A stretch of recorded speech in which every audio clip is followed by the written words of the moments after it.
राम राम मंडळी, सुप्रभात. सकाळी सकाळी मी आली आहे भाजी मार्केटमध्ये भाजी घेण्यासाठी. भाजी घेण्याचा काहीही अनुभव नसतानाही. आणि माझा आवाज इथे तुम्हाला थोडासा कर्कश जाणवेल, पण थोडंसं सहन करून घ्या कारण तब्येत थोडी खराब आहे. आणि इथे चालू आहे परीची आणि माझी मस्ती. आम्ही आलो आहे रेल्वे स्टेशनवरती. आणि रेल्वे स्टेशनवरती का बरं आलो असेल आम्ही, तर आम्ही जातो आहे नाशिकला, हे सर्व नातेवाईक आमच्या घेऊन. आणि नाशिकला जाण्याचं रिझन असं आहे की नाशिकला आम्ही जातो आहे एका मिशनसाठी. ते मिशन काय आहे हे तुम्हाला नेक्स्ट व्हिडिओमध्ये नक्की कळेल. तर सोबत सोबत चला, मी तुम्हाला सांगते पुढे पुढे आमच्या या सुंदर अशा प्रवासात काय काय घडतंय ते. आमचा प्रवास सुरू होऊन इनमीन 3 तास झाले होते आणि मला चहाची लहर आली. रात्रीचे 1 वाजता सगळेजण गाढ झोपी असताना आमच्या डब्यामध्ये चालू होती बायकांची जोरदार भांडणं.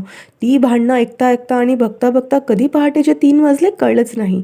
आणि पहाटे 3 वाजता आम्ही पोहोचलो नाशिकला. माझ्यासोबत नाशिकचा पुढचा प्रवास बघण्यासाठी डू सबस्क्राईब. बाय.